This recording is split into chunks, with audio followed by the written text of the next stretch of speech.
जय हिंद जय भारत दोस्तों। आज की वीडियो टिकटॉक बैन, जो सभी लोग सोशल मीडिया के प्लेटफॉर्म पर एक आंदोलन चला रखा है कि हमें टिकटॉक को बैन कर देना चाहिए। तो इसका रीज़न क्या है कि टिकटॉक को बैन करने की मांग अब इतनी ज़्यादा क्यों उठने लगी है। सबसे पहली बात, टिकटॉक की जो ऐप है वो चीन की ऐप है, इंडिया की ऐप है नहीं। चीन भारत से टिकटॉक के ज़रिए करोड़ों रुपए कमा रहा है, एक बात। और अब मोदी जी ने आत्मनिर्भर होने के लिए भी हमें बोला, तो हमें उसको वैसे ही बॉयकॉट करना चाहिए। दूसरी बात ये करते हैं कि टिकटॉक को बैन करने का सबसे बड़ा रीज़न ये है कि जो यंग जनरेशन है भारत की, वो अपना दिन का 5-5, 6-6 घंटे या इससे ज़्यादा घंटे टिकटॉक पर इन्वेस्ट करते हैं कुछ चंद लाइक्स के लिए।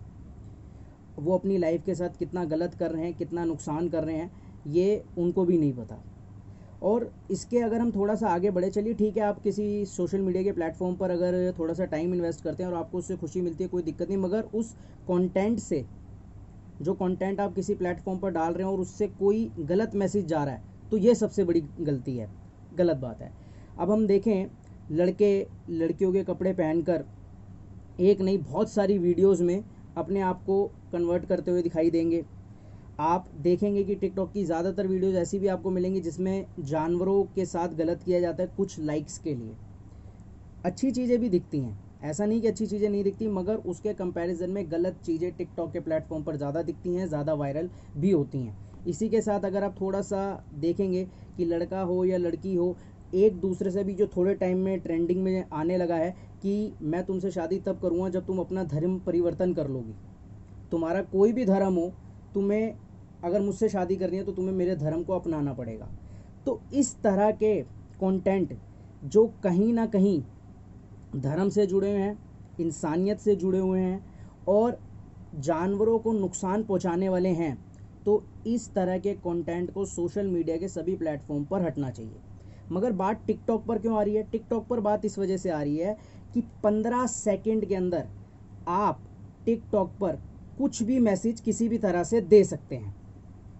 इस पे लड़कियों के साथ अगर कुछ गलत किया जाता है, जैसे अभी फैजल सिद्दीकी की एक वीडियो वायरल हुई जिसमें उसने एक लड़की के ऊपर एसिड फेंकने का कंटेंट दिखाया।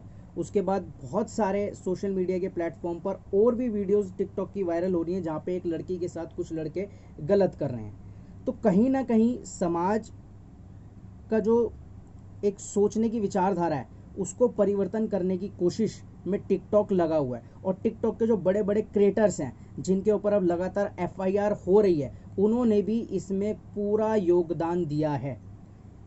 मगर क्या सिर्फ टिकटॉक को बैन करने से ये सब कुछ रुक जाएगा? नहीं रुकेगा। हम सिर्फ टेम्परेरी सोल्यूशन की तरफ सोच रहे हैं। मैं आपको एक बात ये कहना चाहता हूँ कि आपको टिकटॉक जैसे जो और प्लेटफॉर्म हैं उनको भी बैन करने की मांग उठानी पड़ेगी, क्योंकि अगर आप टिकटॉक को बैन करवा देंगे तो टिकटॉक का जो जितना भी क्राउड है वो दूसरे प्लेटफॉर्म पर डाइवर्ट हो जाएगा। और टिकटॉक के जैसे और भी प्लेटफॉर्म हैं, 3-4 प्लेटफॉर्म हैं जो बिल्कुल टिकटॉक के जैसे ही वीडियोस क्रिएट करते हैं, वीडियोस बनाते हैं। क्राउड का क्या है, एक दुकान बंद हुई तो दूसरी दुकान तो चालू है, उस दुकान पे जाके हम सामान खरीद सकते हैं, हम अपना कंटेंट वहाँ बेच सकते हैं। तो करना क्या है, टिकटॉक जैसे प्लेटफॉर्म्स जो और भी हैं जहाँ पे इस तरह के कंटेंट ज़्यादा बनते हैं, उसको बॉयकॉट भी करना पड़ेगा। सिर्फ आप टिकटॉक को लेकर हैशटैग मत डालें।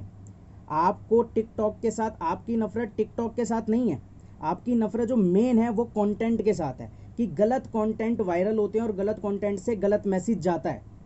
तो आप किसी प्लेटफॉर्म से नफरत नहीं कर रहे, आप कंटेंट से नफरत कर रहे हैं। और अगर आप प्लेटफॉर्म को बंद कर देंगे तो कंटेंट बंद नहीं होगा, आपको कंटेंट को बंद करना है। कंटेंट को अगर आप बंद करना चाहते हैं तो उस तरह के जो प्लेटफॉर्म हैं जहां पर इस तरह के कंटेंट ज़्यादा वायरल होते हैं, तो आपको उस कंटेंट को बंद करने के लिए उन सभी प्लेटफॉर्म्स के लिए मांग उठानी पड़ेगी। वरना एक प्लेटफॉर्म को बंद करोगे तो 4 प्लेटफॉर्म का ऑप्शन और भी है। जितना भी क्राउड है वो एक प्लेटफॉर्म को छोड़कर दूसरे प्लेटफॉर्म पर चले जाएगा, मैसेज तो वैसे के वैसे हमें मिलते रहेंगे। तो इसीलिए टिकटॉक के जैसे और भी जो प्लेटफॉर्म है जहाँ पर इस तरह की वीडियोस बनती हैं, आपको उनको भी बैन करने की मांग उठानी पड़ेगी।